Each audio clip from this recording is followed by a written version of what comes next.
The Cuban exiles had been secretly training in Guatemala under the CIA's supervision. One advantage of the plan, which called for a small guerrilla operation, was that it would severely limit the role of the United States. Whether the guerrillas succeeded or failed in their move against Castro, their efforts could not be easily traced to Washington. But Castro was training his own troops, too. CIA intelligence indicated he was in a far stronger position to resist a guerrilla uprising than Batista had been. Having learned from his own triumph, Castro was ready to crush the same kind of rebellion that had swept him into power. In Cuba tonight, thousands of militiamen are walking sentry duty beside sandbag fortifications. The radio blares martial music. The guns point out to sea. The sea from which the government keeps saying the United States intends to invade any hour now. The CIA strategists were confident that once a beachhead was established, thousands of anti-Castroites inside Cuba would rise up and join the liberators. The counter-revolution would be underway in full force, and Castro would be overthrown.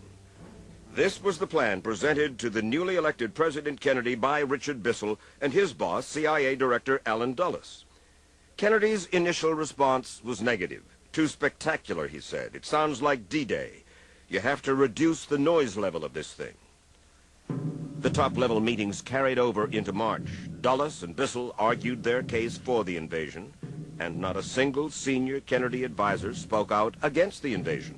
All were new to their jobs, and so they were reluctant to challenge the CIA officials.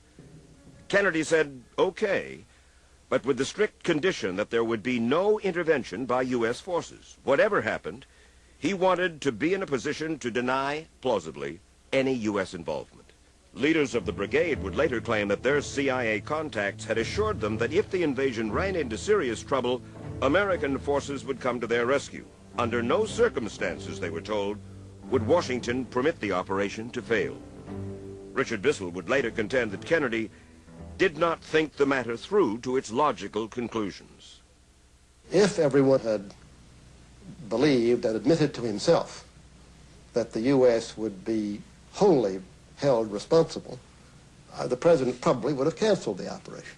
But what in fact happened was that we had gone along for the preceding 2 months being over-careful not to have a white face on the beaches, not to have a modern aircraft in the air, and we had been over-careful about these things that could have made a big difference, especially the air crews, because we were trying to preserve disclaimability. We were trying to preserve something that already was lost. But at the time, Bissell was predicting a victorious outcome, even under Kennedy's conditions. And having received White House approval, he gave the final go-ahead. The target, the Bay of Pigs, the date, April 17th, 1961. The invasion never had a chance. The 1,400-man force had been recruited from middle-class Cubans who had fled to Florida. Doctors, musicians, bankers, lawyers, artists. Fewer than 200 of them were professional soldiers. Some of the latecomers hadn't even learned how to fire a rifle. In the days leading up to the invasion, word began to leak out, first in the Cuban community in Miami and then in press reports, that some kind of military action was imminent. The word was quickly passed on to Havana, which alerted Castro and his troops to the coming attack. 2 days before the invasion, Cuban exiles flying U.S. planes bombed major air bases on the island. CIA officials told leaders of the brigade that nearly all of Castro's air force had been destroyed in the raid, and that simply was not true. Yet in spite of the intelligence failures, the obsolete ships and equipment, and all the other blunders in planning and strategy, the invaders did manage to get ashore, and during the first day of combat, they had the upper hand. Fighting more with bravery than experience, the brigade inflicted heavy casualties on Castro's troops. But that early success could not be sustained. The invaders were vastly outnumbered on the ground, and under steady attack from the Cuban Air Force, they were told had been destroyed. As their plight became desperate, brigade leaders began looking for the U.S. support they'd been promised. What they most urgently needed was air cover to ward off Castro's planes. But Kennedy stuck to his pledge that there would be no direct U.S. intervention. For the invaders on the beach, that presidential decision sealed their doom. 3 days after the landing at the Bay of Pigs, it was all over. The 1,000 or so members of the brigade who survived Castro's guns were subjected to the ordeal of a noisy public trial. And for the next 20 months, they would languish in Castro's prisons. Military disaster soon became political disaster as deniability crumbled and the heat turned on President Kennedy. In view of the fact we're taking a propaganda lambasting around the world, why is it not useful, sir, for us to explore with you the real facts behind this or our motivations?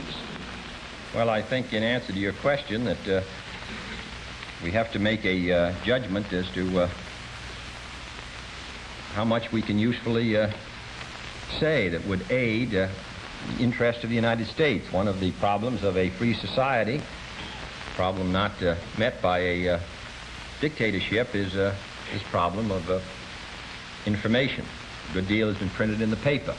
I wouldn't be surprised if those of you who are members of the press will be receiving a lot of background briefings in the next day or two by interested people or interested agencies. There's an old saying that victory has 100 fathers and defeat is an orphan. And I wouldn't be surprised if information is poured into you in regard to all the recent activities. He knew that when the day of reckoning came, few, if any, of his advisors would be willing to share paternal responsibility for what happened at the Bay of Pigs. The president took the responsibility for the operation. There were mistakes that were made, including the fact that there wasn't sufficient air cover for the beaches. There is no question about the involvement of the CIA. If you talk to any of the leaders, Reaction from the world press was not long in coming. To have tried and succeeded would have been bad enough, but to have tried and failed is almost unforgivable. That's what many Frenchmen are saying. A Senate committee this week figured the invasion cost at $45 million for the 1,500-man force. An administration group thinks the Central Intelligence Agency ignored Marine Corps doctrine on amphibious operations. Marine Commandant General David Shoup was never even consulted. The beaches were not prepared by air or artillery bombardment. Those able to move beyond the beaches were trapped in swamp for high growth, which was burned off, while Castro militiamen waited and watched for prisoners. More than a year later, the brigade members taken prisoner by Castro at the Bay of Pigs were ransomed for large shipments of medical supplies and hundreds of U.S. tractors. They were cheered by Florida's Cuban community and inspired by the fighting words of John Kennedy. Your conduct and valor are proof that although Castro and his fellow dictators may rule nations, they do not rule people. That they may imprison bodies, but they do not imprison spirits. I can assure you that this flag will be returned to this brigade in a free Havana. But years later, the brigade leader, Pepe San Ramon, still spoke with bitterness about the way he and his men felt they had been betrayed. I was ready to grab a rifle and fight the United States.